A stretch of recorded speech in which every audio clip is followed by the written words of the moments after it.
يا صديقي دلني لله إني غاية الفردوس والظل الظليل.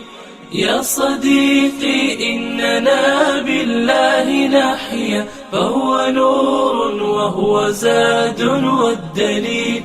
يا صديقي دلني لله إني غاية الفردوس والظل الظليل. يا صديقي إننا بالله Bismillahirrahmanirrahim. Assalamualaikum warahmatullahi wabarakatuh. Waalaikumsalam warahmatullahi wabarakatuh. Ibu-ibu, bapak-bapak sekalian yang dirahmati Allah, terima kasih atas kehadirannya secara online melalui Zoom meeting ini pada acara kajian Ba'da Subuh yang diadakan oleh kami, Komunitas Pejuang Subuh Pondok Indah. Semoga apa-apa yang kita kerjakan ini Allah meridhai dan menjadikan sebagai amal soleh yang mendapatkan balasan pahala untuk masuk ke surganya kelak. Amin ya Rabbal Alamin. Sebelum dimulai, kami akan sampaikan adab di dalam mengikuti kajian ini. Yang pertama, mari kita luruskan kembali niat kita hanya karena Allah untuk mengikuti kajian ini. Yang kedua, apabila mengikuti kajian dengan mengaktifkan video, kami himbau untuk berpakaian rapi dan sopan. Yang ketiga, mari kita persiapkan diri kita sepenuhnya untuk mengikuti kajian dengan hati yang jernih dan pikiran yang bersih, agar kita bisa fokus untuk memperoleh butiran ilmu dan hikmah dari narasumber kita. Selanjutnya, selama narasumber memberikan paparan materi, agar tidak terjadi tabrakan suara yang akan mengganggu, maka kami akan menonaktifkan fitur mikrofon dari semua partisipan, kecuali mikrofon dari narasumber saja. Dan kami menghimbau agar menonaktifkan video apabila para partisipan dalam posisi berbaring atau mengantuk. Dan mengenai sesi tanya jawab akan dibuka kira-kira pada pukul 6.30 waktu Indonesia Barat. Insya Allah, jika hendak mengajukan pertanyaan, maka setelah pemaparan materi yang disajikan, silakan tulis pertanyaan di kolom chat atau bertanya langsung dengan terlebih dahulu memberikan isyarat tangan atau raise hand untuk menjaga tertib acara. Baiklah, ibu-ibu, bapak-bapak, adik-adik yang dimuliakan Allah, hari ini Ahad 4 Juli 2021, selama kira-kira 90 menit kita akan duduk sejenak untuk mengikuti kajian tafsir dengan mentadabburi Al-Quran surat yang ketiga Ali Imran ayat ke-113 hingga yang ke-116. Dan kita akan membahasnya bersama narasumber kita Ustazah Isnawati Rais MA. Alhamdulillah wassalatu wassalamu ala asrofil anbiya'i wal mursalin wa ala alihi wa sahbihi ajma'in amma ba'd. Marilah kita panjatkan segala pujian hanya bagi Allah, Tuhan kita satu-satunya, yang telah menciptakan kita dengan sebaik-baiknya, lengkap dengan sarana dan petunjuk hidup, yaitu Al-Quran. Dan kita perlu mentadaburinya untuk mendapatkan pemahaman yang mendalam, sehingga kita mempunyai motivasi yang kuat untuk senantiasa taat menjalankan aturan Allah. Salawat dan salam semoga Allah limpahkan bagi teladan hidup kita, Nabi Muhammad Rasulullah Sallallahu Alaihi Wasallam, beserta para pengikutnya, baik dari keluarga, para sahabat, dan tentu saja termasuk kita semua, hingga akhirat surganya kelak terhindar dari neraka. Amin ya Rabbal Alamin. Baiklah, Ustazah Isnawati Rais MA telah hadir membersamai kita. Kami sapa terlebih dahulu. Assalamualaikum Ustazah. Waalaikumsalam warahmatullahi wabarakatuh. Bu Rani sehat ya? Alhamdulillah. Alhamdulillah. Ya, terima kasih atas kehadirannya di acara kajian Ba'da Subuh ini. Ustazah, sebelum kami membuka acara ini, kami menyampaikan, kami turut berduka cita atas wafatnya suami Ustazah tercinta, almarhum Bapak Hasnim Fadli Hasan, yang wafat pada hari Kamis 1 Juli 2021 pukul 21.30 begitu ya Ustazah ya? Ya, betul. Nah, innalillahi wa inna ilaihi raji'un. Sesungguhnya kita adalah milik Allah dan kepada Allah juga kita kembali. Semoga Allah memberikan ampunan bagi almarhum dan memaafkan segala kesalahannya dan menjadikan segala kebaikan yang dilakukan almarhum sebagai amal soleh yang mendapat ridhonya. Amin ya rabbal alamin. Dan memberikan ketabahan bagi keluarga yang ditinggalkan. Insya Allah, insya Allah. Barakallah. Amin. Baiklah, Ustazah, sudah siap ya Ustazah ya? Ya, oke. Ibu-ibu, bapak-bapak, narasumber kita sudah siap. Segera saja kita simak bersama paparan yang akan disampaikan oleh narasumber kita. Mari kita mulai acara ini dengan membaca basmalah. Bismillahirrahmanirrahim. Persilakan kita untuk mulai. Baik. Assalamualaikum warahmatullahi wabarakatuh. Waalaikumsalam warahmatullahi wabarakatuh. Alhamdulillahilladzi nahmaduhu wa nasta'inuhu wa nastaghfiruh. May yahdihillahu fala mudhillalah wa may yudlil fala hadiyalah. Asyhadu an la ilaha illallah wa asyhadu anna Muhammadan abduhu wa rasuluh. La nabiyya ba'da hamdan wa syukran lillah. Kita bersyukur kepada Allah Subhanahu wa taala dalam keadaan seperti apapun, banyak ruang yang Allah berikan kepada kita untuk mensyukuri segala nikmat yang Allah berikan itu. Mudah-mudahan kita akan termasuk kelompok kecil yang dikatakan oleh Allah, qalilam min ibadiyasy syakur. Amat sedikit hambaku yang pandai bersyukur. Mudah-mudahan kita akan termasuk orang yang sedikit itu. Salawat dan salam semoga selalu tercurah kepada beliau, junjungan kita, panutan kehidupan kita, dan suri teladan kita, Rasulullah Shallallahu Alaihi Wasallam. Mudah-mudahan kita akan menjadi pengikut setia dan akan mendapatkan syafaat beliau nanti di Yaumal Hisab. Amin ya Rabbal. Hari ini kita akan membicarakan masih tentang Ahlul Kitab, tetapi tidak menceritakan yang jeleknya lagi. Jadi bukan sifat pada umumnya Ahlul Kitab, tetapi adalah sifat sekelompok Ahlul Kitab yang lain. Nah, ini akan dibicarakan dari ayat 113 sampai 115. Kemudian, nah ini maaf Pak Asril, tidak bisa dipotong sampai 116, tapi harus 117. Nah, gitu ya. Karena 116 dan 117 itu adalah kebalikan dari yang 113 sampai 115. Silakan Bu, silakan. Ya, baik, kita baca dahulu.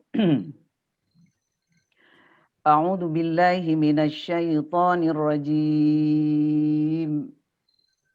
Bismillahirrahmanirrahim. Laisu sawa'am min ahlil kitabi ummatun qa'imah yatsluna ayatillahi ana'al-laili wa hum yasjudun yu'minuna billahi wal yawmil akhiri wa ya'muruna bil ma'ruf wa ya'muruna bil ma'rufi wa yanhauna 'anil munkari wa yusari'una fil khairat wa ulaika minas salihin wa ma yaf'alu min khairin falan yukfaruh wallahu alimun bil muttaqin. Innal ladzina kafaru lan tughniya anhum amwaluhum wala auladuhum lan tughniya anhum amwaluhum wala auladuhum minallahi syai'a wa ulaika ashabun nar hum fiha khalidun. Mathalu ma yunfiquna fi hadhil hayatid dunya kamathali rihim fiha كمثل ريح فيها صر أصابت حرث قوم ظلموا أنفسهم أصابت حرث قوم ظلموا أنفسهم فأهلكت وما ظلمهم الله ولكن أنفسهم يظلمون. Sadaqallahul azim. Kita terjemahkan terlebih dahulu. Laisu sawa. Mereka itu maksudnya ahlul kitab. Jadi para ahlul kitab itu tidak sama. Min ahlil kitab, di antara ahlul kitab itu ummatun qaimatun. Ada golongan yang berlaku lurus, ya, qaimah. Yatsluna ayatillahi ana al-lail. Mereka membaca ayat-ayat Allah atau membacakan ayat-ayat Allah pada beberapa waktu di malam hari. Wahum yasjudun. Dan mereka pun bersujud. Artinya mereka melaksanakan sholat. Yu'minuna billah. Mereka beriman kepada Allah. Wal yaumil akhir. Dan hari akhirat. Wa ya'muruna bil ma'ruf. Menyuruh kepada yang ma'ruf. Wa yanhauna anil munkar. Dan mereka melarang dari perbuatan mungkar. Wa yusari'una fil khairat. Dan mereka bersegera mengerjakan berbagai kebajikan. Ulaika hum wa ulaika minas salihin. Mereka itu termasuk orang-orang yang soleh. Wa ma yaf'alu min khairin falayukfaruh. Apa saja kebaikan yang mereka kerjakan, sekali-kali tidak akan dihalangi mereka menerima pahalanya. Wallahu alimum bil muttaqin. Dan Allah Maha mengetahui orang-orang yang bertakwa. Nah, bagian keduanya yang sebaliknya. Innalladzina kafaru. Sesungguhnya orang-orang yang kafir. Lan tughniya anhum amwaluhum wala auladuhum minallahi syai'a. Harta ataupun anak mereka sekali-kali tidak dapat menolak azab Allah dari mereka sedikit pun. Wa ulaika ashabun nar. Dan mereka adalah penghuni neraka. Hum fiha khalidun. Mereka kekal di dalamnya. Mathalu ma yunfikuna fi hadhil hayatid dunya. Perumpamaan harta yang mereka nafkahkan di dalam kehidupan di dunia. Kamathali rihin. Seperti perumpamaan angin. Fiha sirrun. Yang mengandung hawa yang sangat dingin. Asabat harsa qaumin zalamu anfusahum.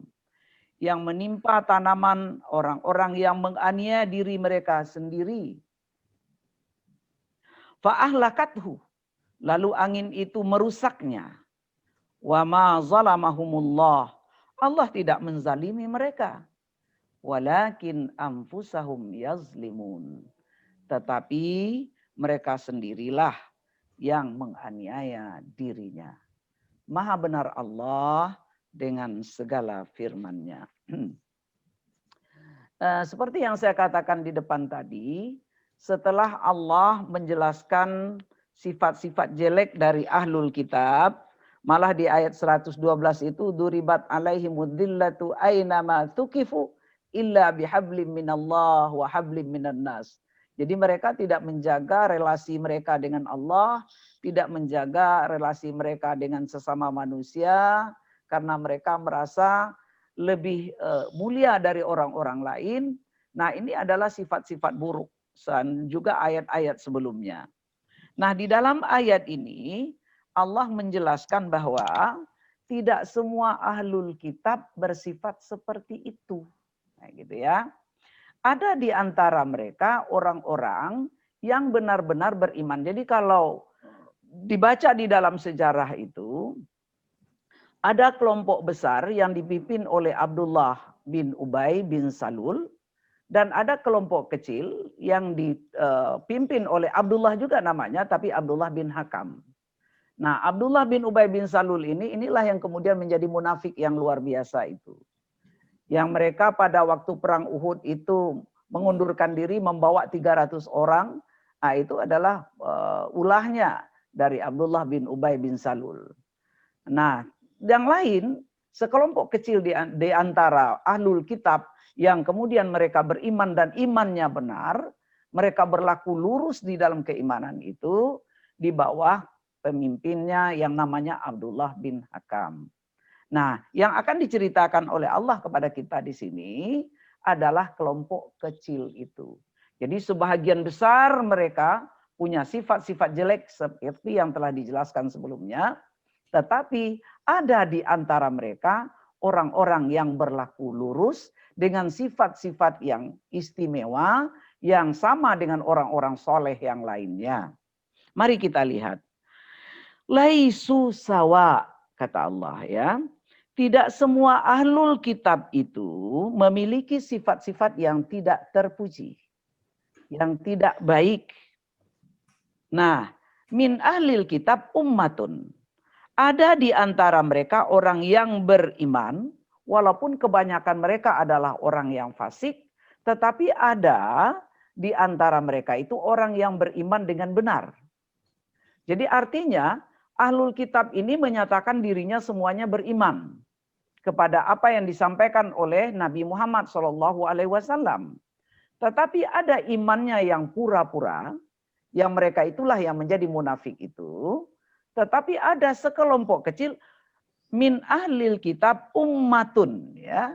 Jadi ada mereka itu qaimah yang berlaku lurus. Artinya mereka menyatakan beriman, lalu kemudian menjalani keimanan itu sesuai dengan aturan-aturan yang telah ditetapkan oleh ajaran yang disampaikan oleh Rasulullah SAW. Mereka tidak pernah berbuat aniaya, mereka melakukan apa yang diperintahkan, dan mereka itu menjauhi semua apa yang dilarang. Jadi, mungkin saya ralat sedikit, bukan Abdullah bin Hakam ya, tapi Abdullah bin Salam ya. Sedikit slip tadi itu, slip of tongue ya, Abdullah bin Salam. Jadi yang dimaksud umat di sini adalah segolongan orang Yahudi yang masuk Islam. Ya, di bawah pimpinan Abdullah bin Salam. Ada namanya Sa'labah ibnu Sa'id, ada Usaid bin Ubaid, dan beberapa teman mereka. Ya, seperti yang dijelaskan oleh sahabat Rasulullah dan sepupu Rasulullah Abdullah bin Abbas. Inilah orang yang dimaksud dengan min ahlil kitabi ummatun qaimatun. Ya. Menurut Ibnu Jarir, ummah qaimah di sini yang dimaksud dengan ummah qaimah itu adalah umat yang mendapatkan hidayah dari Allah Subhanahu wa taala. Jadi ketika mereka menyatakan dirinya sebagai seorang muslim itu, mereka mendapat hidayah taufik. untuk menjalankan aturan yang mereka yakini, yang mereka masuki itu secara konsisten dan secara terus-menerus, ya, tertib, dan mereka berupaya untuk menjauhi hal-hal yang bertentangan dengan apa yang diajarkan oleh Rasulullah SAW. Jadi mereka beriman seperti orang-orang yang beriman yang lainnya. Ayat ini merupakan dalil atau hujah bahwa agama Allah itu pasti disampaikan oleh lisan semua nabi sama. Intinya adalah tauhid. Lalu kemudian memberikan kabar gembira dan memberikan peringatan. Jadi basyirau wa nadhira. Basyiran itu adalah kabar gembira untuk orang-orang yang mematuhi apa yang diajarkan, dan peringatan serta ancaman bagi orang-orang yang tidak meyakini dan tidak mempercayainya. Atau pura-pura mempercayainya tetapi sebenarnya tidak mempercayai. Ya. Jadi semua ajaran para nabi itu sama. Ya, intinya adalah basyira wa nazira, yang puncaknya itu adalah beriman kepada Allah yang Maha Esa. Nah, kemantapan iman itu tidak terlepas dari hidayah taufik. Ya. Jadi kita bisa berkumpul pada pagi hari seperti ini, bukan kita lebih istimewa dari orang lain, bukan. Tetapi karena taufik Allah Subhanahu wa taala. Makanya kita selalu mengucapkan alhamdulillahi rabbil alamin itu untuk menyatakan bahwa bukan karena kita lebih istimewa lah, maka kita mau bergabung, kita mau bangun malam, kita mau bangun subuh, kita melaksanakan salat tepat waktu. Itu hanyalah karena Allah memberikan taufiknya kepada kita. Jadi selalulah kita mengingat bahwa apa yang kita lakukan itu tidak terlepas dari hidayah taufik dari Allah Subhanahu wa taala. Lalu Allah menjelaskan bagaimana lurusnya mereka itu. Yatsluna ayatillahi ana al-lail. Itu cirinya yang pertama. Jadi pada sebagian malam mereka membaca ayat-ayat Allah yang telah disampaikan oleh Rasulullah SAW. Ya, jadi mereka mencoba untuk mentadaburi ayat-ayat Allah. Kenapa malam disebut oleh Allah di sini? Karena waktu malam itu adalah waktu yang tenang. Waktu di mana orang tidak diganggu oleh banyak urusan. Sehingga apa yang dibacanya itu akan bisa masuk ke hatinya, lalu kemudian dijadikannya sebagai cermin, dan kemudian untuk dia mengukur diri. Apakah telah sesuai dengan apa yang diatur oleh ayat Allah ini. Apakah aku termasuk ini atau tidak? Gitu. Makanya di sini yatsluna ayatillahi ana al-laili. Jadi pada sebahagian malam, ya. Lalu kemudian wahum yasjudun. Nah, disebut yasjudun di sini maksudnya adalah mereka melaksanakan sholat malam. Ya. Jadi mereka melakukannya dengan khusyuk, dengan tawadu, ya, merendahkan hatinya, menundukkan jiwanya kepada Allah Subhanahu wa taala. Nah, jadi ini dua ciri yang pertama, yaitu membaca Al-Qur'an pada malam hari dan melakukan salat malam. Jadi kita juga, walaupun ayat ini bercerita tentang sekelompok dari ahlul kitab, ini adalah panduan untuk kita bahwa membaca Al-Quran dengan tadabbur pada malam hari itu lebih mengesankan dibandingkan kalau kita baca pada sore hari habis maghrib misalnya, atau habis subuh. Tapi bukan berarti bahwa habis maghrib dan habis subuh kita tidak ngaji, bukan itu maksudnya.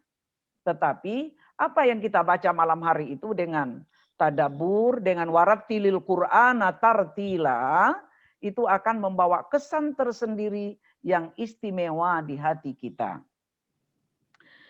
Kemudian dilanjutkan, Mereka melakukan itu kenapa? Yu'minuna billah. Ya. Ini alasannya karena mereka betul-betul beriman kepada Allah. Ya. Dan mereka taat kepada apa yang diperintahkan oleh Allah dan mereka yakin bahwa ayat-ayat Allah atau Al-Qur'an itu adalah firman dari Allah yang disampaikan oleh Rasulullah, bukan bikinan Rasulullah Shallallahu Alaihi Wasallam. Dan alasan kedua adalah mereka yakin bahwa mereka akan pulang. Semua yang mereka lakukan akan mereka terima nanti baik atau tidak baiknya ketika mereka pulang dan ketika mereka diperhitungkan di hadapan Allah Subhanahu wa taala. Kebanyakan orang Yahudi pada waktu itu, ya diantaranya yang paling menonjol itu Abdullah bin Ubay yang saya katakan tadi, adalah orang yang mengakui beriman kepada Allah, tetapi keimanan tidak seperti apa yang dilakukan oleh Abdullah bin Salam dan kawan-kawan ini. Ya, mereka beriman itu hanya untuk melindungi diri mereka dan mereka banyak fasik yang melanggar aturan-aturan Allah Subhanahu wa taala. Nah, jadi kita sebagai manusia yang diciptakan oleh Allah sebagai insan kamil, yaitu sempurna, maka kita harus mencari hakikat kebenaran itu, lalu kemudian melaksanakan sesuai dengan apa yang telah ditemukan di dalam kehidupan kita ini. Oke. Nah, mereka beriman kepada Allah dan hari akhirat, karena itulah kemudian mereka waya'muruna bil ma'ruf. Ya. Jadi selain mereka melaksanakan apa yang diperintahkan, maka mereka juga mengajak orang-orang lain untuk melaksanakan apa yang diperintahkan itu. Jadi mereka berusaha menyempurnakan ya apa yang diperintahkan itu, selain daripada melaksanakan sendiri, mereka juga mengajak orang lain. Ya. Karena mengajak orang lain itu pahalanya nanti akan diberikan kepada yang mengajak juga. Jadi andaikan ini pejuang subuh sampai mengajak orang 250 orang lebih kurang ini, maka pejuang subuh mendapatkan pahala dari sekian banyak orang yang bergabung di sini. Ya, ini dianya waya'muruna bil ma'ruf wa yanhauna 'anil munkar, dan mereka juga melarang orang-orang dari melakukan yang mungkar. Ini dua hal yang selalu disandingkan oleh Allah. Ya'muruna bil ma'ruf wa yanhauna 'anil munkar. Mengajak orang kepada yang ma'ruf ini ternyata lebih agak mudah, walaupun tidak terlalu mudah, dibandingkan dengan wa yanhauna 'anil munkar. Tapi kedua-duanya harus kita laksanakan. Ya. Mengajak orang sholat itu mungkin tidak terlalu sulit. Mengajak orang belajar mengaji tidak terlalu sulit. Tapi mengajak orang untuk tidak bergunjing, ya, melarang orang bergunjing maksudnya, melarang orang sekarang itu membuat hoax misalnya, melarang orang untuk melakukan dukungan terhadap yang sudah pasti salah misalnya, itu tidak mudah untuk dilakukan. Tapi itu adalah tugas, ya, itu adalah tugas kita. Sama dengan yang dikatakan di dalam ayat 110 yang lalu, bahwa kuntum khaira ummatin ukhrijat linnas ta'muruna bil ma'ruf, ya, wa tanhauna 'anil munkar wa tu'minuna billah. Ya. Jadi ta'muruna bil ma'ruf wa tanhauna 'anil munkar wa tu'minuna billah. Jadi tiga hal ini merupakan tiga tali sepilin, tiga tungku sejarangan kata orang Padang. Ini harus menjadi satu kesatuan yang kita praktekkan dalam kehidupan kita. Menjadikan diri kita baik itu adalah tanggung jawab kita. Tetapi mengajak orang sama-sama baik itu juga tanggung jawab kita. Ya, kalau kita sudah tidak peduli lagi kepada apa yang terjadi di sekitar kita, maka kita akan sampai kepada apa yang diprediksi oleh Rasulullah SAW bahwa pada satu masa nanti umat ya kalian ini akan diserbu oleh orang-orang ya seperti orang-orang yang lapar menyerbu hidangan yang enak atau seperti anai-anai menyerbu makanannya.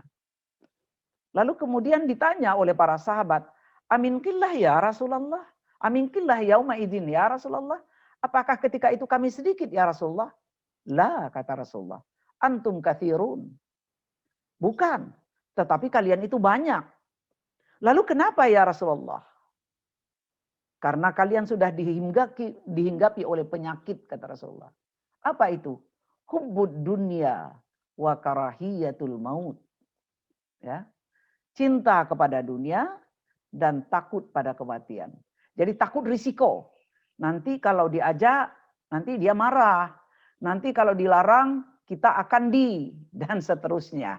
Ya. Nah, jadi hubbud dunya wa karahiyatul maut itu adalah penyakit. Ya.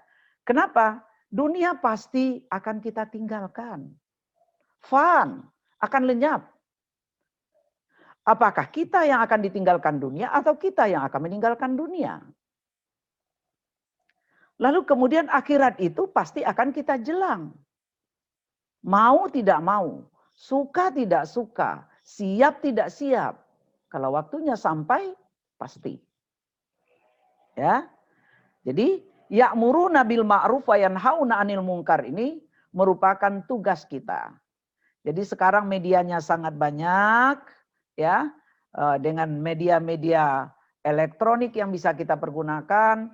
Mungkin sepatah dua patah kata kita tulis pada pagi hari, mengajak orang kepada kebaikan, ya, melarang orang dari berbuat yang mungkar, ya, itu adalah bahagian dari ya'muruna bil ma'ruf wa yanhauna 'anil munkar. Kemudian berikutnya wa yusari'una fil khairat. Jadi mereka bersegera untuk melaksanakan segala amal kebajikan. Jadi mereka melakukannya dengan senang hati. Ya. Jadi bangun malam senang hati, bangun pagi senang hati, bersedekah senang hati, dimintain orang pertolongan senang hati menolong. Nah ini yang wa yusari'una fil khairat. Jadi tidak dengan berat hati dia lakukan itu, tapi dia lakukan dengan lapang hati dan dengan kemauan yang kuat, sehingga itu menunjukkan ciri-ciri orang yang soleh itu. Jadi kalau orang-orang munafik itu kan wa idza qamu ila sholati qamu kusala. Ya.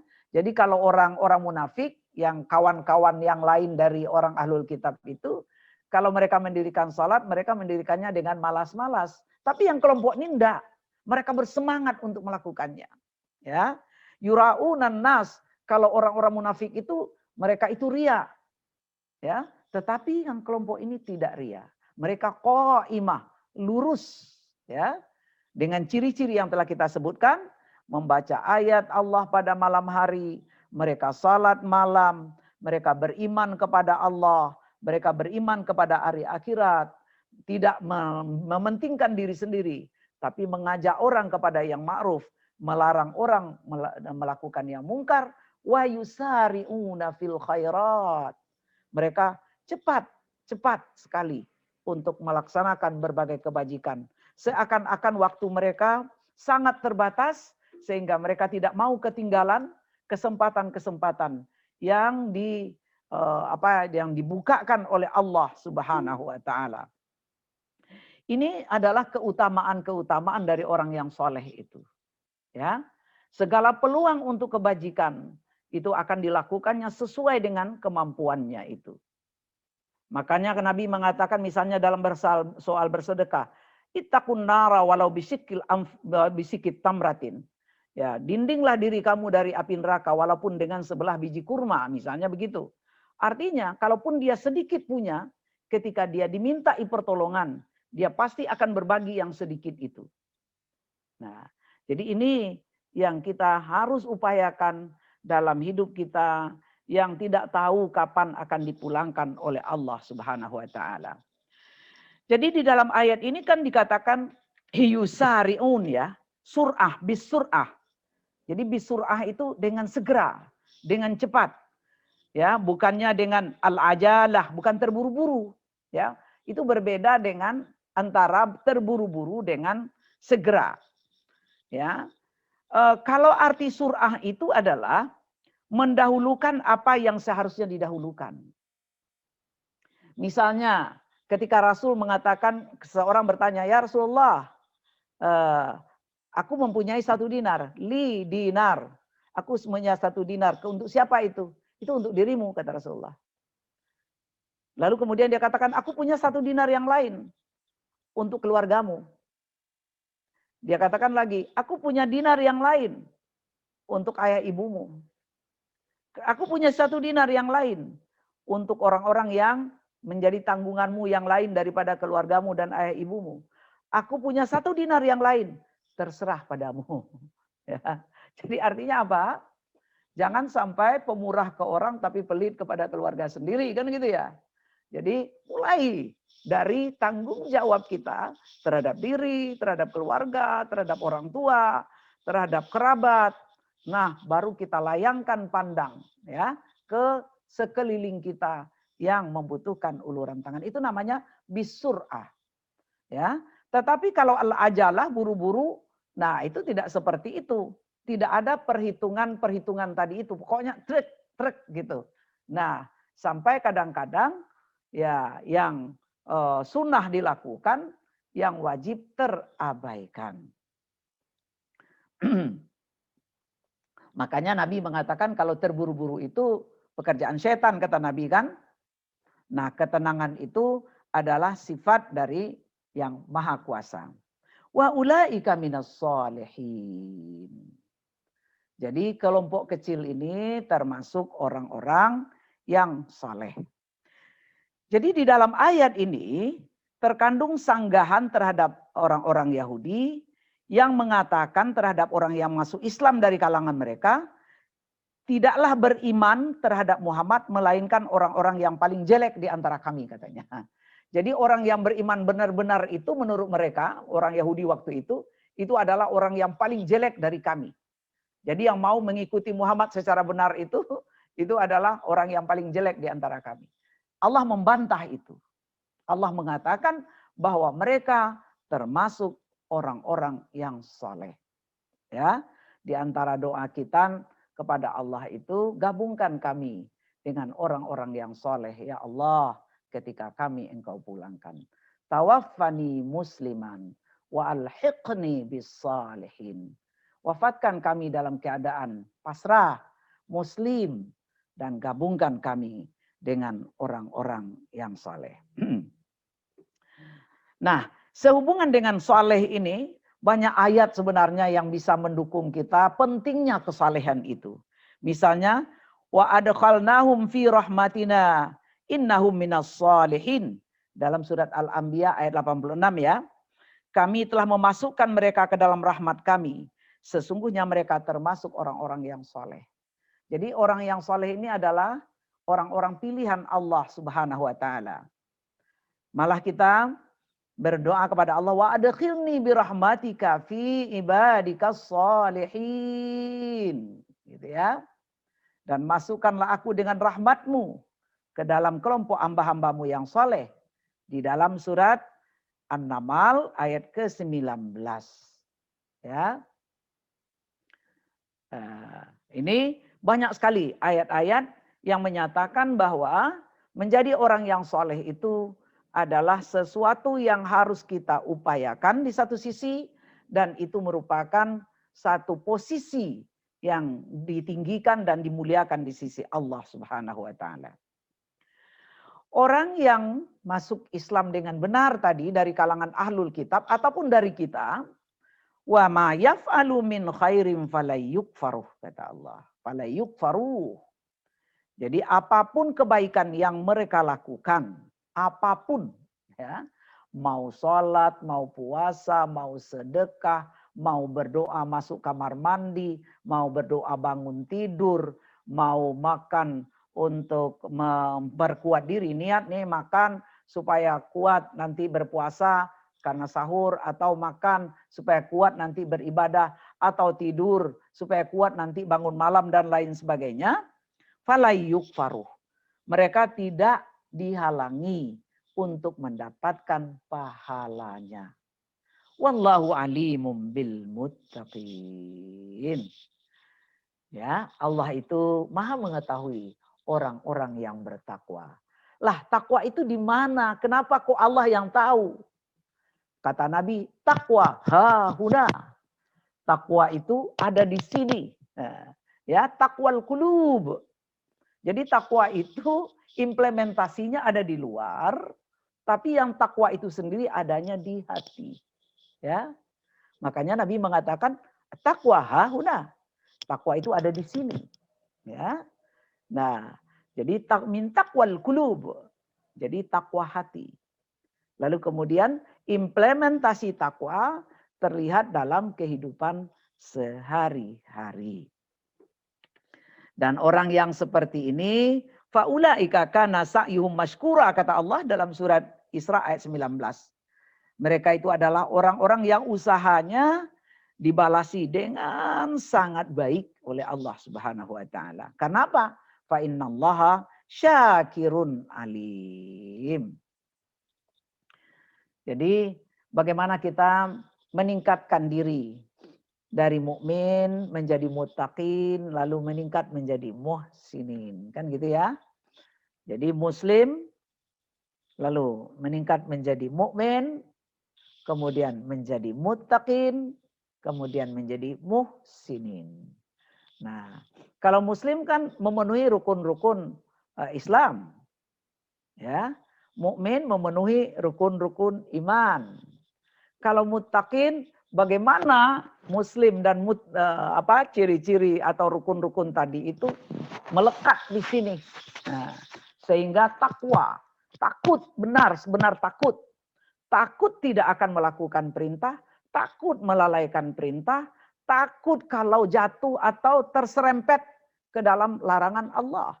Nah, itu rasa takut itu di mana? Fil qulub, di dalam hati. Lalu kemudian naik tingkat lagi menjadi muhsinin. Anta'budallah ka'annaka tarah. Fa illam takun tarah fa innahu yarak. Gitu ya. Kamu menyembah Allah seakan-akan kamu melihat Allah. Ya. Kalau tidak bisa, yakini bahwa Allah itu pasti melihatmu. Ya. Nah, ini memang perlu proses sekali. Ya, proses. Bagaimana salat kita dalam kamar kita sendiri, di ruang tengah atau di masjid sama. Bagaimana baca Quran kita sendiri, didengar orang sama. Ya, bagaimana amal kita dilihat oleh orang, masuk kotak nih celengan kotak amal, atau didaftar oleh Pak Asril itu sama gitu. Nah, ini yang harus kita latih. Jangan kalau mau didaftar dinaikkan jumlahnya, kalau masuk kotak dikurangi jumlahnya, kan gitu ya. Semula pengen ngasih yang merah, ketika masuk kotak jadi biru atau jadi hijau atau jadi coklat. Ini harus kita upayakan terus dan mohon terus kepada Allah.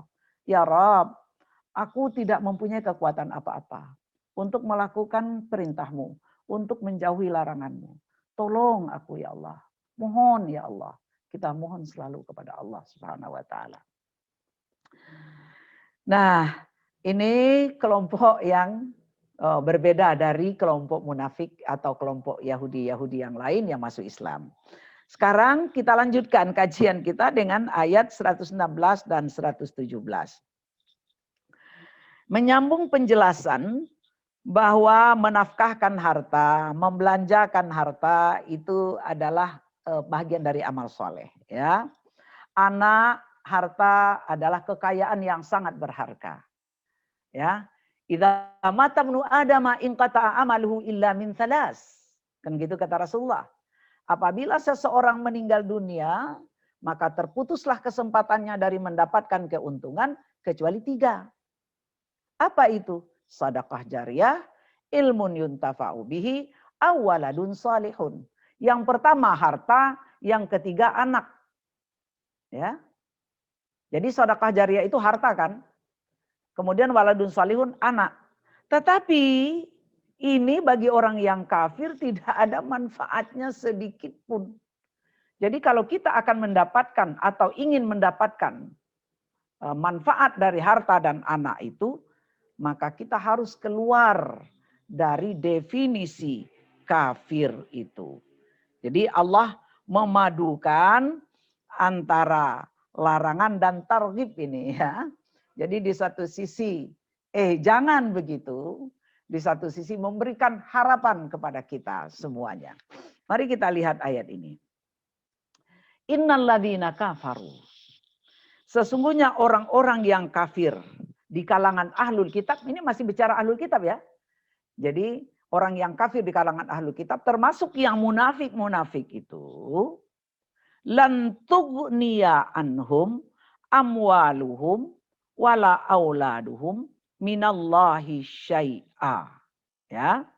Jadi apakah ahlul kitab, orang musyrik Mekah atau orang-orang kafir yang ada sekarang ini, maka kekayaan yang Allah berikan, anak yang sukses-sukses yang Allah karuniakan, itu tidak akan memberikan manfaat sedikit pun untuk menghindarkan mereka dari azab Allah.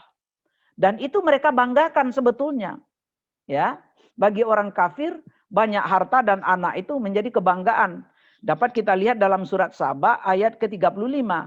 Nahnu aktsaru amwalan wa auladan wa ma nahnu bimu'adzabin katanya.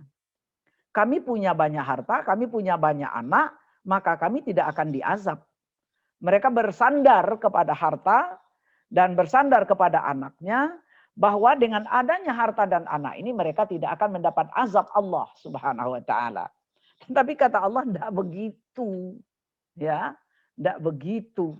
Nah, ini ya, surat Saba ayat 35 itu, ya.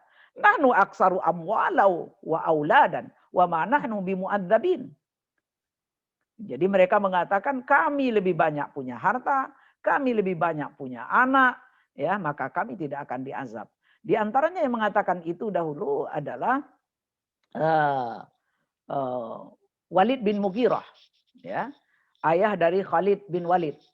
Karena dia punya 10 anak laki-laki dan dia punya kekayaan yang sangat besar, maka dia mengatakan bahwa kalaupun kami tidak beriman kepada Muhammad, kami tidak akan diazab nanti.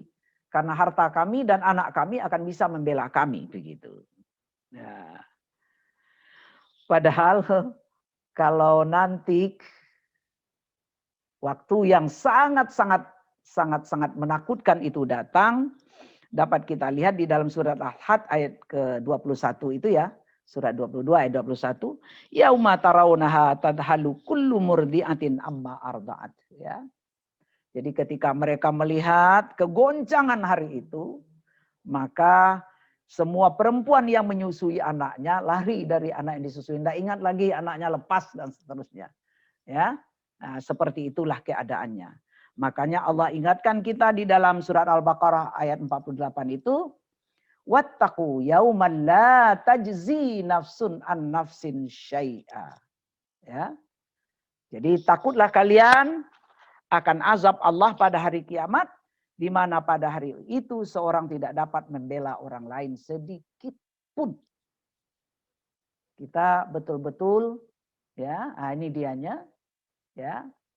Nah, wala yuqbalu minha syafa'atun wala yu'khadhu minha adlun wala hum yunsarun. Ya. Jadi jagalah dirimu dari azab Allah. Pada hari kiamat seorang tidak dapat membela orang lain sedikit pun. Tidak ada syafaat yang bisa diterima, tidak ada tebusan, dan mereka juga tidak akan ditolong. Ya, andaikan punya harta sepenuh bumi, gimana? Nah, ayat 91 surat ini juga sudah menjelaskan dahulu. Ya, ayat 91 surat Ali Imran ini. Fala yuqbala min ahadin mil'ul ardi zahaban walau iftadabi. Kalau kita tebus, kita punya seluruh bumi ini kita punya. Tebus dari azab Allah. Tidak bisa. Ya. Jadi kekafiran kita membuat semuanya tidak bermanfaat. Kenapa?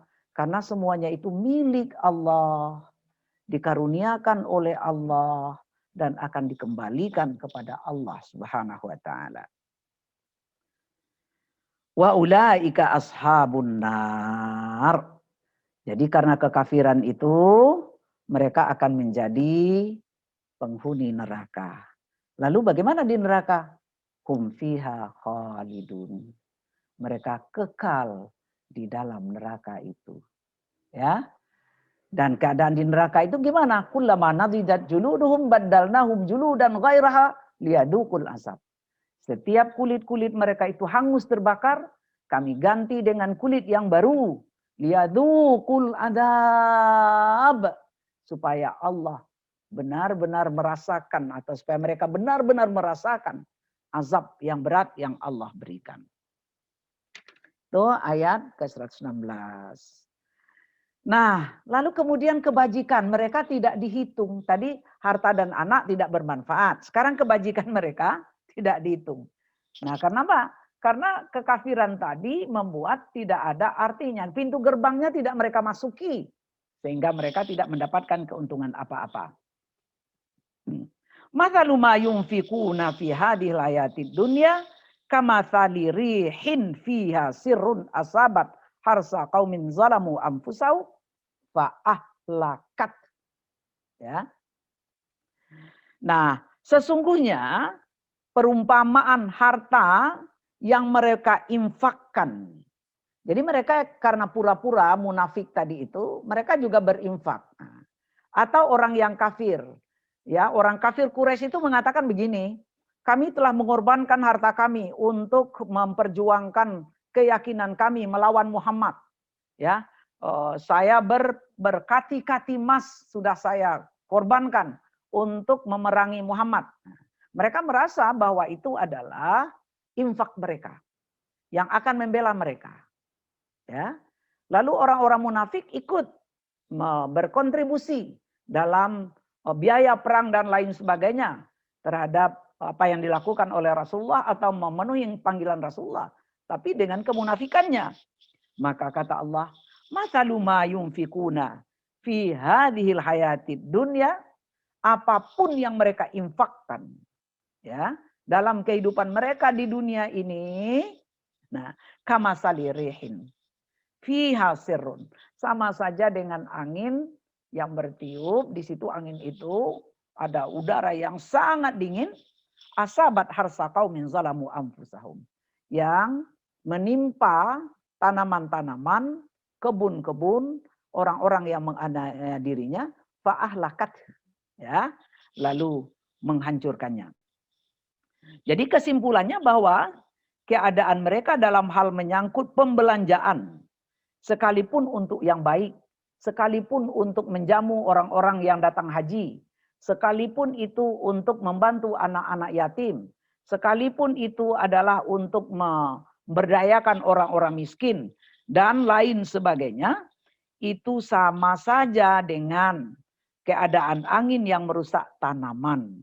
Ya. Sebenarnya angin itu kan bisa mengawinkan tanaman ya. Jadi bagaimana serbuk sari itu bunga jantan itu jatuh ke serbuk sari itu ya kan begitu. Angin yang membuat padi berbuah, berbulir, jagung menjadi bisa kita makan dan semuanya ya. Tetapi angin ini membuat hancur dan binasa semuanya. Jadi harta yang mereka keluarkan hanya seperti itu.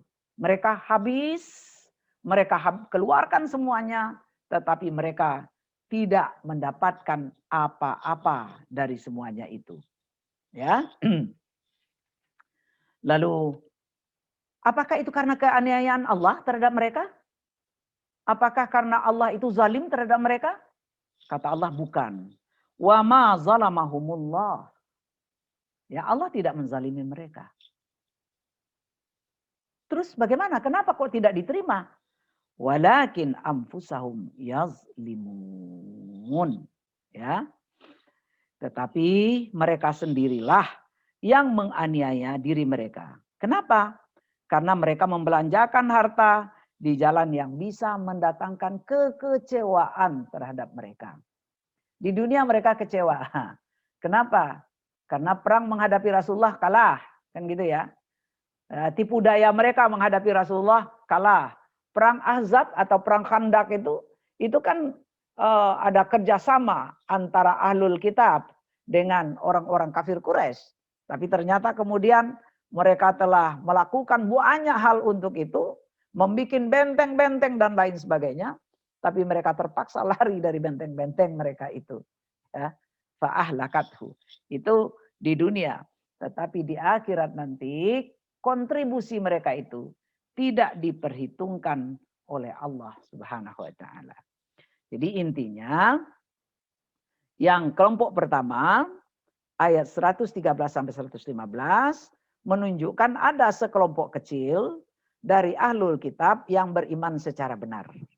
Dengan ciri-ciri yang telah disebutkan tadi, mereka membaca ayat-ayat Allah pada waktu malam, lalu kemudian mentadaburinya, kemudian mempraktekannya, kemudian mereka sholat pada waktu malam, mereka beriman kepada Allah Subhanahu wa taala, mereka yakin akan adanya hari akhirat, mereka mengajak orang-orang untuk berbuat ma'ruf, melarang orang-orang berbuat mungkar, mereka dengan segera melakukan kebajikan. Kita sudah jelaskan tadi perbedaan antara bersegera sur'ah dengan ajalah, dengan terburu-buru tadi itu. Dan mereka dimasukkan oleh Allah ke dalam kelompok orang-orang yang saleh. Apapun yang mereka lakukan ini tidak akan terhalang dari mendapat pahala. Nah, sementara kelompok yang kedua, apapun yang mereka lakukan tidak mendapatkan keuntungan apa-apa. Bahkan harta yang mereka banggakan, anak yang mereka banggakan, tidak dapat menghindarkan mereka sedikit pun dari azab Allah. Infak yang mereka keluarkan tidak dinilai apapun di sisi Allah. Kenapa? Karena mereka telah menzalimi diri mereka sendiri. Demikian Bapak dan Ibu semuanya. Saya akhiri penjelasan ini. Lalu kemudian saya kembalikan kepada Bu Rani. Assalamualaikum warahmatullahi wabarakatuh. Assalamualaikum warahmatullahi wabarakatuh. Ya, terima kasih Ustazah atas paparan yang disampaikan. Jadi di surat Al-Imran yang kita tulis kali ini dari ayat 113 hingga 117 ini berisi informasi dari Allah tentang masih kisah tentang para ahli kitab ya Ustazah ya. Ya, betul. Dan ya bagi saya ini memberikan pelajaran untuk berintrospeksi diri agar tidak menjadi seperti orang yang kebanyakan, tetapi menjadi orang yang hanya sebagian kecil saja yang mendapatkan predikat sebagai orang yang takwa dan soleh, gitu ya Ustazah ya. Oke, terima kasih. Dan kini saatnya acara kita masuk ke sesi tanya jawab. Silahkan Ibu Bapak Adik sekalian menulis pertanyaan di kolom chat atau terlebih dahulu raise hand untuk bertanya langsung.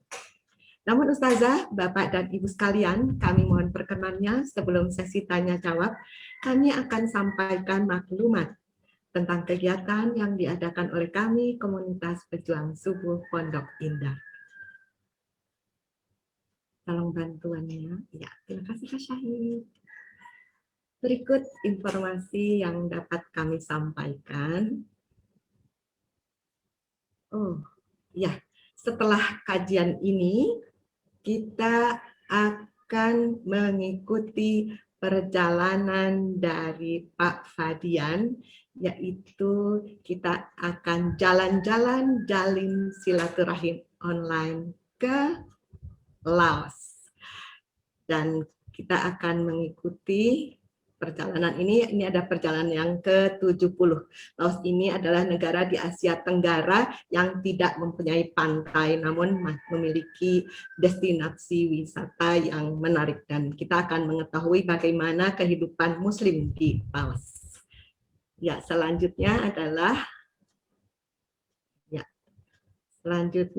adalah informasi mengenai kajian Ba'da Subuh untuk lusa hari Selasa 6 Juli 2021 mulai pukul 5.30 hingga pukul 7 waktu Indonesia Barat. Insya Allah kita bisa simak kajian tasawuf bersama narasumber kita Bapak Profesor Nasaruddin Umar MA. Dan informasi yang kedua untuk hari Rabu lusa tanggal 7 Juli 2021 mulai pukul 5.30 hingga pukul 7 waktu Indonesia Barat kita bisa ikuti kajian Sirah Nabawi bersama narasumber Ustaz Habib Muhammad Diyah Shihab LC dengan tema mengenang dan memetik hikmah perang Uhud.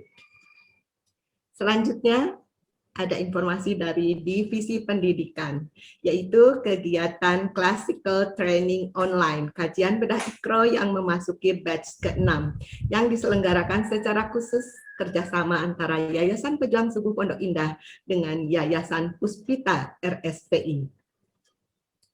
Dengan bimbingan Ustadz Kiai Haji Dr. Andes Uci Armisi, insya Allah diselenggarakan sebanyak 4 kali pertemuan setiap hari Ahad yang dimulai pukul 13.30 hingga pukul 15.30 waktu Indonesia Barat. Itu pertemuan yang pertama dan kedua sudah diselenggarakan pada tanggal 20 dan 20 Juni, dan pertemuan yang ketiga hari ini tanggal 4 Juli, dan yang terakhir tanggal 11 Juli 2021. Sedangkan bagi masyarakat umum, kajian bedah Iqra batch ke-7 akan diselenggarakan pada bulan Agustus mendatang. Sebanyak 4 kali pertemuan juga setiap hari Ahad, yaitu tanggal 1, 8, 15, dan 22 Agustus 2021. Silakan, masih terbuka kesempatan untuk menjadi peserta. Caranya ketik Iqra, lalu kirim melalui WA ke 0811 17 30 114. Nomor WA ini mudah sekali untuk mengingatnya. 0811 17 rakaat, 30 juz, dan 114 surat. Dan sebagai informasi terakhir, bahwa kami masih tetap membuka kesempatan yang seluas-luasnya bagi Bapak Ibu sekalian yang berkenan untuk berdonasi, berkontribusi dalam kegiatan dakwah dan sosial kami.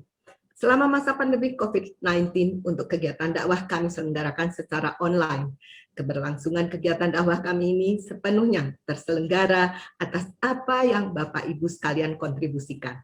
Untuk informasi lebih lanjut bisa menghubungi Bapak Irwan Prima Aditya di nomor telepon yang dapat dilihat di layar saat ini, yaitu 0811 828 246. Atau silakan melakukan transfer langsung melalui BSI X BSM dengan nomor account 722020 1001 atas nama Yayasan Pejuang Subuh Pondok Indah, seperti nampak yang di layar saat ini. Setelah transfer, silakan memberikan konfirmasi melalui WA ke nomor 0811 17 30 114. Pada kesempatan ini kami sampaikan terima kasih yang sebesar-besarnya kepada para donatur yang telah berkenan berpartisipasi. Jazakumullahu khairan katsira. Semoga Allah membalas amal kebaikannya dengan pahala yang berlipat ganda. Amin ya rabbal alamin. Demikian maklumat yang dapat kami sampaikan. Baiklah Ustazah, Bapak, Ibu, dan adik sekalian, mari kita beralih ke sesi tanya-jawab. Saya akan cek kolom chat terlebih dahulu, dan apakah ada yang bertanya langsung, silakan present supaya tertib ya. Kami akan bacakan pertanyaan yang ada di kolom chat. Ini, oke. Saya buka, bisa tolong dibantu Pak Fadian, bisa tolong dibantu untuk mengecek. Oke, ini ada. Semua dari Ibu Yayu, pertanyaan dari Ibu Yayu. Ustazah, ya, apakah saat ini ahli kitab seperti yang dimaksudkan di ayat yang sudah dibahas masih ada? Apakah orang-orang Kristen di Indonesia saat ini bisa termasuk golongan ini? Demikian Ustazah, silahkan langsung. Baik. Mengenai siapa sebenarnya ahlul kitab, memang terdapat perbedaan pendapat. Jadi di sini ada ulama yang berpendapat bahwa ahlul kitab itu adalah yang sudah beragama Yahudi ataupun Nasrani semenjak sebelum datangnya Islam, dan mereka tetap berada pada posisi itu sampai hari ini. Nah, itu biadanya adalah di daerah Syria, di daerah Arab-Arab sanalah, begitu ya. Nah, jadi itu mereka dikatakan sebagai orang-orang Kristen ataupun orang-orang Yahudi yang keturunan dari bangsa-bangsa Smith itu. Hamid dan Smith ya. Lalu kemudian Bagaimana dengan orang-orang lain? Nah, pendapat yang pertama mengatakan orang lain itu tidak termasuk karena yang dipanggil sebagai ahlul kitab itu ya Bani Israel. Ya. Jadi Yahudi dan Nasrani itu adalah khusus untuk Bani Israel. Berarti kalau Yahudi belain dari bangsa Israel, Nasrani belain daripada bangsa Israel, itu tidak termasuk. Berbeda dengan umat Islam, karena Islam itu diturunkan untuk seluruh umat manusia. Namun ada pendapat lain bahwa ahlul kitab itu sangat luas. Termasuk yang ada di Indonesia, yang ada di mana. Bahkan ada syibhu ahlul kitab istilahnya. Yang syibhu ahlul kitab itu adalah yang tidak tersebut. Misalnya orang agama Shinto, ya, atau yang banyak agama-agama Buddha, agama Hindu dan lain sebagainya. Jadi dua pendapat ini sampai hari ini masih berkembang seperti itu. Jadi ada yang membatasi bahwa sejak dahulu mereka adalah keturunan dari Bani Israel yang telah datang kepada mereka Nabi Musa dan Nabi Isa, tetapi ada yang memperluas seperti itu. Gitu ya, Ibu Yayu. Nah, Ibu Yayu, demikian ya jawaban dari Ustazah. Saya sampaikan lagi pertanyaan dari kolom chat. Ustazah, ini dari Ibu atau Bapak nih, Inhwa.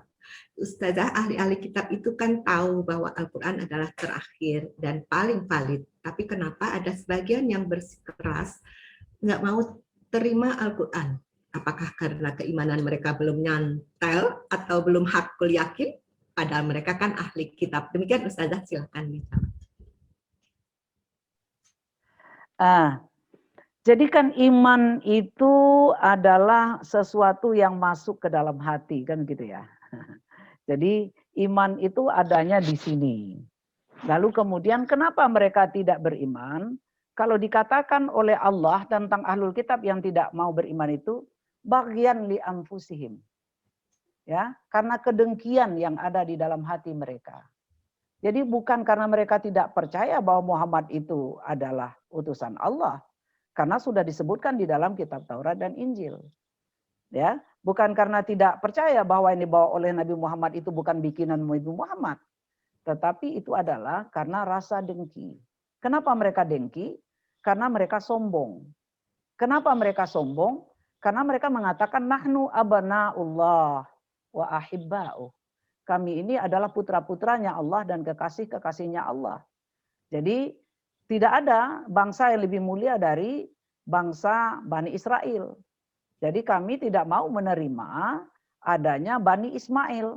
Jadi kedengkian inilah kemudian yang menyebabkan mereka tidak mau menerima Islam. Padahal mereka tahu bahwa itu adalah kebenaran. Jadi ini buruknya sombong itu, ya. Sombong yang merasa diri lebih dari orang lain sehingga tidak mau menerima kebenaran yang sebenarnya kepala mereka sendiri menerimanya itu. Itu ya. Ya, jadi rasa sombong itulah yang tidak disebut untuk tidak menerima kebenaran itu sombong ya, Ustazah ya. Awalnya karena sombong lalu muncul kedengkian ya. Dengki. Kenapa kok ke dia? Kenapa kok tidak ke kami? Gitu. Iya, demikian ya untuk Ibu atau Bapak Ibu ini. Dan kami beralih ke penanya yang melalui raise hand. Sudah ada yang raise hand di sini, ada Bapak Hadril Husudin dan Bapak Mirwan. Silakan Pak Hadril untuk mengaktifkan audio. Ya. Assalamualaikum warahmatullahi wabarakatuh. Waalaikumsalam warahmatullahi wabarakatuh. Pak Masya Allah Bu, ketemu lagi. Luar biasa Bu pengajiannya. Saya bertanya dan ingin tahu, sekarang ini kegiatan-kegiatan atau lembaga-lembaga Islam, apakah namanya bentuk rumah sakit atau sekolah dan lain-lain, kalau selama ini pengetahuan saya itu dibangun oleh umat Islam sendiri. Tapi sekarang ini ada suatu perasaan yang mengganjal di hati saya, kok ada lembaga Islam menerima bantuan dari kaum-kaum non-muslim atau kaum kafirun, ya kan? Jadi pikiran saya dalam, kalau kita kaji secara hukum Islam atau secara fikih Islam, ini dibenarkan atau tidak, melanggar syariat atau tidak ini. Nah, ini kan semuanya nanti akan dipertanggungjawabkan di akhirat. Ini perlu saya ingin tahu kajian secara hukum dan fikih Islam, Bu. Ya, Sekian, terima kasih, Bu. Jazakillah khairan. Baik Pak Adril, jadi begini, kita harus melihat apakah infak yang diberikan oleh non-muslim itu betul-betul infak semata-mata tanpa ada tujuan politis, ya, atau ada tujuan politis. Dalam artian mereka minta dukungan atau merasa nanti mereka bisa berkuasa di situ. Andaikan yang kedua ini, maka kita tidak boleh terima. Tetapi kalau mereka misalnya komunitas di satu komplek, lalu mereka karena ada pembangunan masjid, mereka ingin berkontribusi. Tidak ada keinginan-keinginan politik dan apa-apa. Mereka ikhlas melakukannya, bisa diterima. Secara fikih itu tidak disalahkan. Ya. Nah, jadi kita sebagai pengurus lembaga harus berhati-hati untuk melihat apa yang mereka lakukan itu punya udang di balik batu atau tidak gitu. Ya. Nah, jadi harus hati-hati sekali. Jangan sampai nanti setelah mereka kucurkan berbagai bantuan, ada tekanan-tekanan kepada kita harus gitu. Nah, sehingga muncullah kemudian sama saja apakah muslim atau tidak muslim menjadi pemimpin itu, lupa ayat-ayat Al-Qur'an kan gitu. Ya. Nah, kalau sudah sampai seperti itu tidak boleh kita terima itu. Apalagi datang cium tangan pula, dicium pula tangannya ya. Allahu Akbar. Ya, mudah-mudahan kita dijauhkan dari hal yang seperti itu. Insya Allah ya kita akan terhindar insya Allah. Ya Pak Adril? Iya, amin, Bu. Baik. Allah, Ibu. Ya, oke. Ya, selanjutnya terima kasih Pak Hadril. Selanjutnya Pak Mirwan, silakan Pak Mirwan untuk mengaktifkan audio. Ya, oke, silakan Pak Mirwan. Masih di mute. Sekali lagi Pak, di unmute. Masih Pak. Silakan di unmute. Ya, oke, silakan. Assalamualaikum warahmatullahi wabarakatuh. Waalaikumsalam warahmatullahi wabarakatuh. Bu Ustazah, Ya, Pak kalau Mirwan. untuk mengajak orang beramal mungkin lebih mudah ketimbang nahi mungkar. Ya. Di Indonesia ini sepertinya kalau untuk melakukan nahi mungkar ini susah sekali. Ya, terbukti seperti yang dilakukan Habib Rizik. Nah, sekarang pertanyaan kita, apakah kita dianggap munafik kalau tidak melakukan nahi mungkar ini? Demikian. Assalamualaikum warahmatullahi wabarakatuh. Waalaikumsalam warahmatullahi wabarakatuh. Kita diberi beban sesuai dengan kapasitas yang kita miliki. Ya. Kalau Habib Rizik karena dia mempunyai kekuatan, mempunyai anggota, itu bisa melakukan hal yang seperti itu. Kalau kita tidak punya, maka kita mulai dari lingkungan-lingkungan terdekat kita. Apakah itu keluarga, apakah itu RT RW kita, komplek kita, dan seterusnya. Sesuai dengan apa yang kita miliki, kapasitas yang kita miliki. Karena kata Nabi, mara'a minkum mungkaran falyughayyiru biyadihi. Ya, kalau kamu melihat satu kemungkaran, maka kamu harus ubah dengan tanganmu. Tanganmu itu apa? Kekuasaanmu. Kalau kita mempunyai kekuasa tapi kita diam saja, ya, ini menjadi masalah ini. Ya. Kita mempunyai kekuasaan, kita mempunyai privilege, kita mempunyai bisa melakukan sesuatu. Taruhlah kita Pak Camat, taruhlah kita Pak Bupati. Ya. Tetapi karena sesuatu dan lain hal kita biarkan. Nah, berarti kita melanggar ini. Nah, kalau tidak bisa itu fabilisani dengan lidah. Artinya kita sampaikan, kita suarakan. Nah, kalau tidak juga, kita tidak pandai pula untuk berargumentasi, untuk bermujadalah dengan mereka, maka fabi qalbi. Paling tidak hati kita mengatakan tidak suka dengan itu. Hada ad'aful iman. Nah, ini selemah-lemah iman nih kata Rasulullah SAW. Ya, jadi misalnya orang tua terhadap anaknya, itu kan mempunyai kekuatan. Jadi kalau orang tua manggut-manggut saja terhadap anaknya yang tidak sesuai dengan aturan agama, itu yang dayus namanya itu. Ya.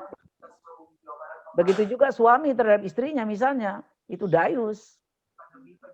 Nah, jadi artinya kita tidak akan dicap munafik kalau kita telah melakukan sesuai dengan kekuatan yang Allah berikan kepada kita. Gitu ya Pak Mirwan? Oke. Oke, baik. Ya, demikian Pak Mirwannya sudah dijawab oleh Ustazah. Dan Ustazah ada satu lagi ini yang tadi sudah raise hand, yaitu Duta Besar RI di Laos, yaitu Bapak Pratito. Sudah raise hand, silakan Pratito, Bapak Pratito, untuk mengaktifkan audionya. Bapak Pratito. Ya, ini kembali ke kolom chat ya Ustazah ya. Kolom chat kembali. Ini ada pertanyaan dari ini. Sebentar. Nih, izin bertanya Ustazah. Kalau kita lihat kebanyakan kita beragama sekarang ini hanya sekedar formalitas saja. Amar ma'ruf dilakukan, pengajian ramai-ramai, semua orang menyuarakan menjauhi hal-hal yang mungkar. Tetapi kejahatan jalan terus. Korupsi merajalela, maksiat-maksiat lainnya apalagi. Mohon pencerahannya Ustazah. Terima kasih. Silakan Ustazah dijawab. Islam itu adalah ajaran yang kafah, ya, ajaran yang lengkap, yang harus kita praktekkan seluruhnya dalam kehidupan kita. Jadi tidak boleh setengah-setengah. Ya, udkhulu fis-silmi kaffah. Wala tattabi'u khutuwati syaitan, kata Allah dalam surah Al-Baqarah 208. Masuklah kalian ke dalam Islam itu secara kafah. Dan jangan kalian ikuti langkah-langkah syaitan. Jadi yang suka dimasuki, yang tidak suka dibiarkan. Ya, salat rajin tetapi korupsi rajin juga, naik haji setiap tahun atau umrah setiap bulan, lalu kemudian korupsi atau melakukan ketidakadilan, putusan yang tidak adil, menuntut yang tidak adil tetap dilakukan, maka itu tidak udkhulu fis-silmi kafah. Ya. Jadi kita sebagai seorang muslim harus melihat segala aspek ajaran itu, mau perintah mau larangan, ya. Jadi kita tidak boleh hanya rajin ke masjid, rajin sholat malam, rajin baca Quran, tapi prakteknya dalam kehidupan tidak ada artinya itu.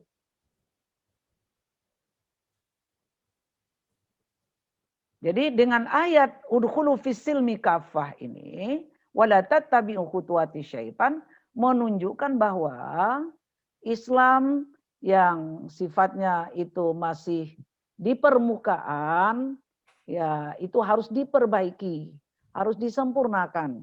Kita harus menjadi muslim yang benar-benar. Muslim yang mempraktekkan ajaran Islam itu di dalam seluruh aspek kehidupan kita. Kita menjadi pedagang, bagaimana seorang pedagang muslim. Kalau kita menjadi pejabat, bagaimana pejabat muslim. Kalau kita jadi polisi, bagaimana polisi muslim. Kalau kita jadi presiden, bagaimana presiden muslim. Nah, kita menjadi apapun itu. Hindari hal-hal yang tidak dibolehkan oleh agama. Oh, kan ada yang mengatakan kalau tidak disogok kita tidak dapat proyeknya. Apakah kita yakin bahwa sogok itu yang membuat kita dapat proyek? Yang memberikan proyek itu Allah kok. Nah, banyak sekali pedagang-pedagang. Ini saudara saya sering bertanya ini. Karena saudara saya itu mempunyai outlet-outlet yang banyak dalam hal alat-alat tulis kantor, alat-alat kantor begitu. Jadi kantor-kantor itu banyak yang meminta nanti katanya pada bulan-bulan Maret itu kwitansi kosong. Ditandatangani, dicap.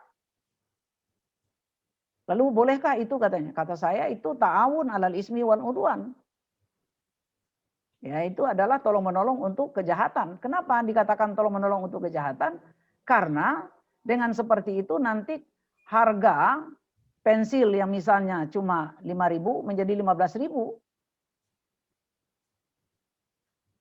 Ya kita kan tidak nulis katanya. Ya kita tidak nulis, tapi kita menjadi membuka peluang untuk orang itu menulis. Apalagi kalau kita yang nulisin. Jadi seperti itu. Ya siapa yang bertanya tadi? Iya, tadi yang bertanya sudah dari Ya. INP. Selanjutnya dari kolom chat kembali, ini ada yang bertanya saja dari Bapak Indra. Ya, izin bertanya bagaimana sebenarnya implementasi konkret yang bisa kita lakukan pada saat sholat seolah-olah melihat dan dilihat Allah Subhanahu wa Ta'ala. Demikian Ustazah, silakan menjawabnya. Ya, jadi kita usahakan sholat kita itu betul-betul dipersiapkan dengan baik. Makanya Nabi mengatakan kalau lapar, waktu sholat datang, dahulukan makan. Jangan sampai mengingat makan ketika sholat, lebih baik mengingat sholat ketika makan, kan gitu. Dan kalau ibu-ibu jangan biarkan kompor dulu hidup, dihidupkan kompor lalu kemudian sholat. Nah, jangan-jangan nanti mikir sudah mendidih belum, kan gitu. Nah, artinya kita harus berupaya untuk mempersiapkan diri sholat itu dengan sebaik-baiknya. Makanya salah satu caranya adalah pergi ke masjid. Karena dengan pergi ke masjid itu kita meninggalkan segala hal yang ada di rumah kita, tetek bengek yang mungkin itu akan mengganggu kita. Tapi kalau sekarang oh iya. COVID-19 kan. Ya, kalau sekarang begitu ya. Sekarang betul. Kalau sekarang kita dilarang keluar kan begitu ya. Ya.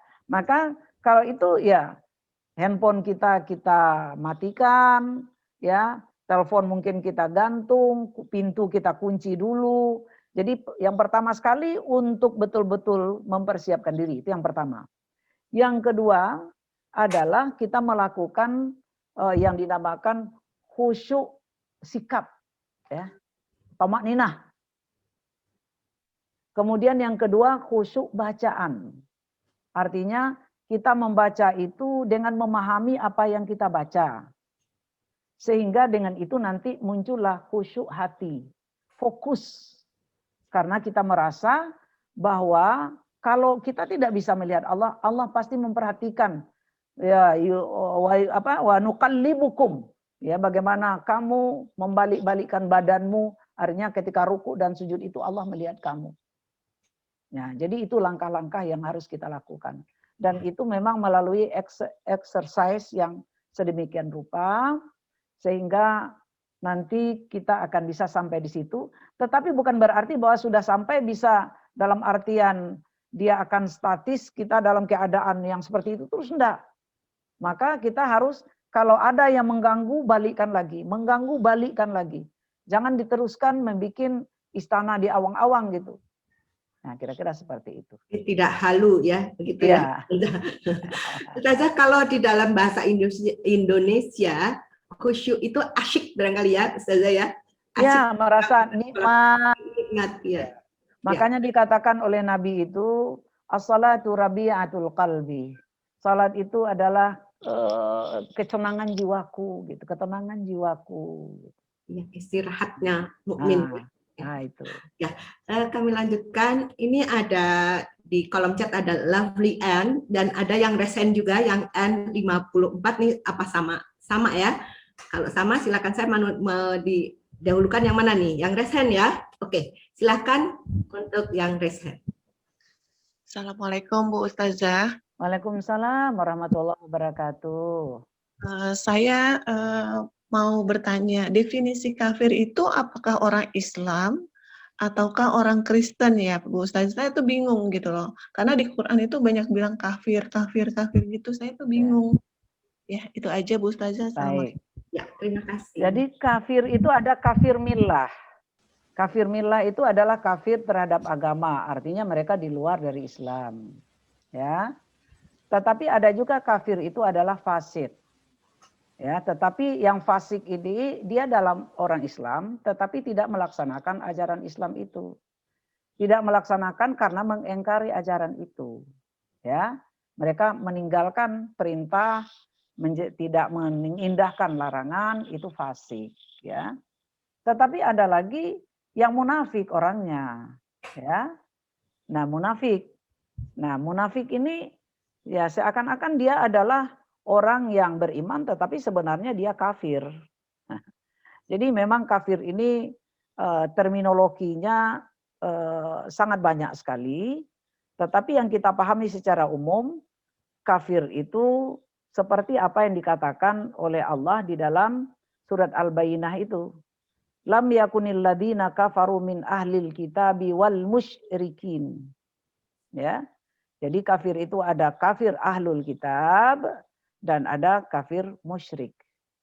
Ya, kalau orang yang sudah betul-betul Islam tetapi melanggar aturan, maka disebut fasik saja, tidak kafir namanya. Gitu. Gitu ya, Ibu.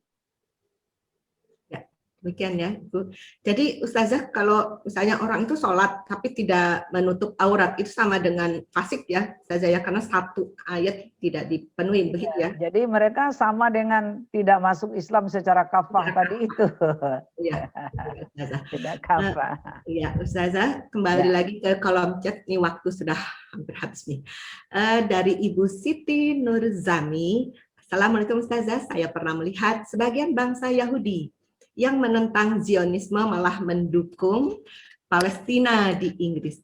Apakah mereka termasuk yang dikategorikan ahli kitab? Begitu pula golongan Kristen Ortodoks yang di Rusia. Apakah kategori termasuk ahli kitab ditandai oleh langsung berimannya mereka setelah masuk Islam? Begitu, Ustazah, silahkan dijawab. Ya, kembali kepada penjelasan saya yang pertama tadi bahwa orang ahlul kitab itu terdiri dari Bani Israel sebenarnya, ya, karena Nabi Musa itu diutus oleh Allah untuk Bani Israel, Nabi Isa itu untuk Bani Israel.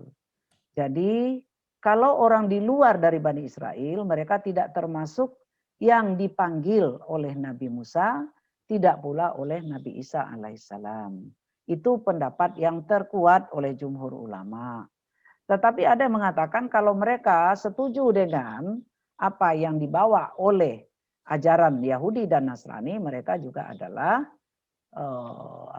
termasuk orang Yahudi dan Nasrani yang bisa dikategorikan dengan ahlul kitab yang pertama tadi itu. Oh ya, mereka kan ikut tidak setuju dengan sikap-sikap yang dilakukan oleh Zionis Israel misalnya. Ya, itu adalah kalangan-kalangan yang lurus ya. Karena ada rabi-rabi juga dari Yahudi itu dan juga pendeta-pendeta Kristen yang ada di Palestina sendiri yang menentang apa yang dilakukan oleh Zionis itu. Karena persoalan Zionis ini kan persoalan politik internasional juga sebenarnya. Ya, kalau kita ikuti sejarah bagaimana mereka masuk kembali ke Yerusalem sampai ke Baitul Maqdis dan seumpamanya itu kan adalah karena perang dunia kan gitu ya.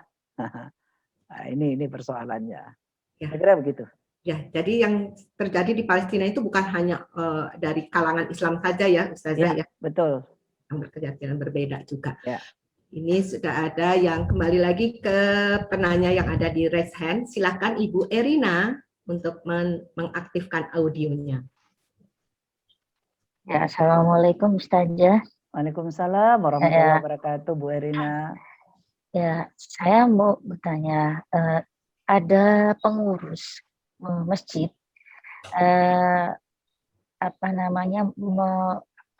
termasuk golongan apa apabila salah satu pengurus ini menghalangi atau mendahulukan kepentingan pribadinya daripada infak sumbangan dari orang lain, begitu. Maksudnya gini, ada jamaah yang menyumbang ke masjid. Nah, kemudian entah ada kepentingan pribadi apa oleh pengurus ini, dia ikut-ikutan untuk menyumbang. Ikut menyumbang, tapi sumbangan ini sumbangan pribadi dia yang didulukan, yang dipakai. Sementara sumbangan infak yang dari jamaah ini dia kesampingkan. Contohnya untuk sumbangan air, saja. Nah, jadi air sumbangan ini yang milik jamaah, yang harusnya setiap bulan itu rutin untuk dipakai, tapi oleh si pengurus masjid ini, dia ada kepentingan lain yang kemudian diketahui bahwa dia merembes. Nah, ternyata oleh ketua yayasan, begitu diketahui, ketua yayasan tidak mau mengganti rembes ini. Tapi air tetap jalan. Nah, itu termasuk golongan apa dan bagaimana itu Ustadz dengan perilaku yang seperti itu? Sholatnya rajin Ustadz, ke masjid pun juga rajin. Nah itu. Ya, jadi mengurus masjid itu adalah memakmurkan masjid. Memakmurkan masjid itu adalah tugas orang-orang yang beriman. Nah, gini ya. Jadi orang yang berimanlah yang punya hak untuk mengurus rumah Allah. Iman itu terimplementasi nanti di dalam perbuatannya. Ya.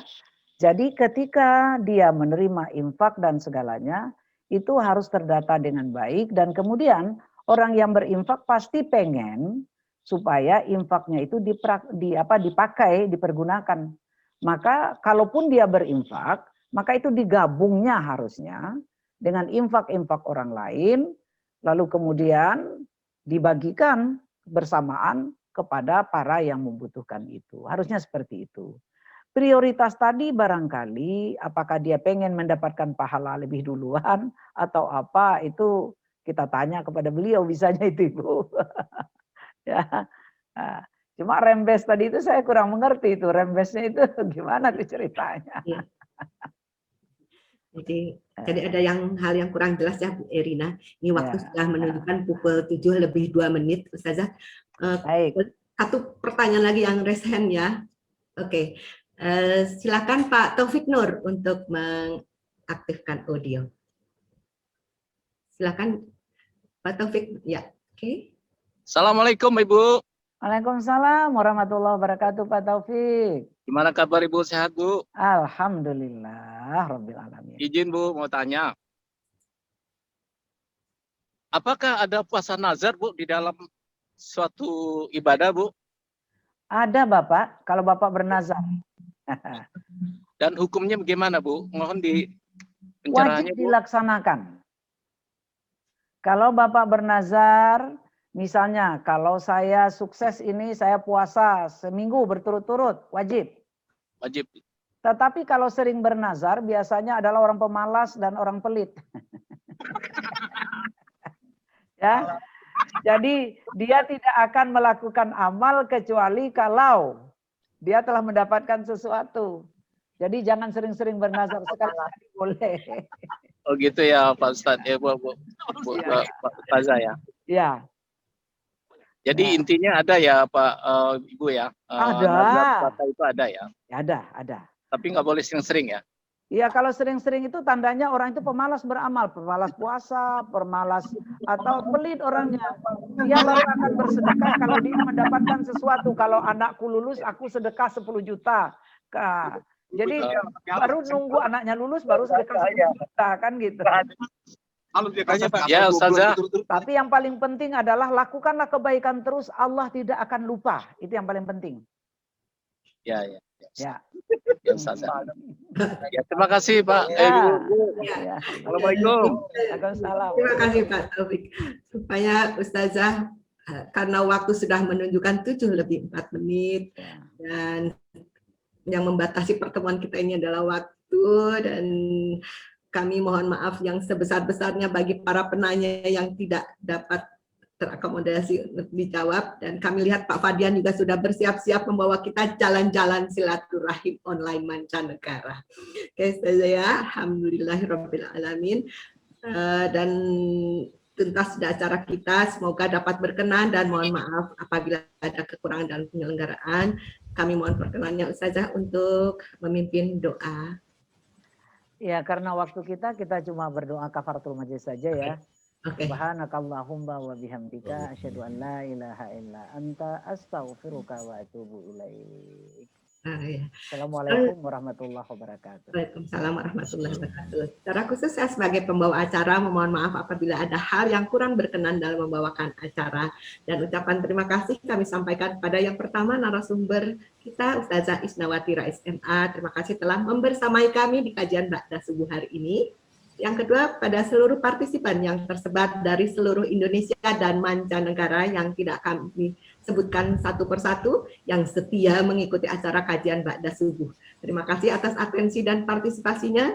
Yang selanjutnya seluruh tim KBS, sehingga program ini dapat terselenggara. Pak Agung, Pak Fadian, Pak Asril, Pak Sujono, Pak Syaidin, terima kasih atas kerjasama dan kebersamaan kita. Jazakumullahu khairan katsiran. Dan selanjutnya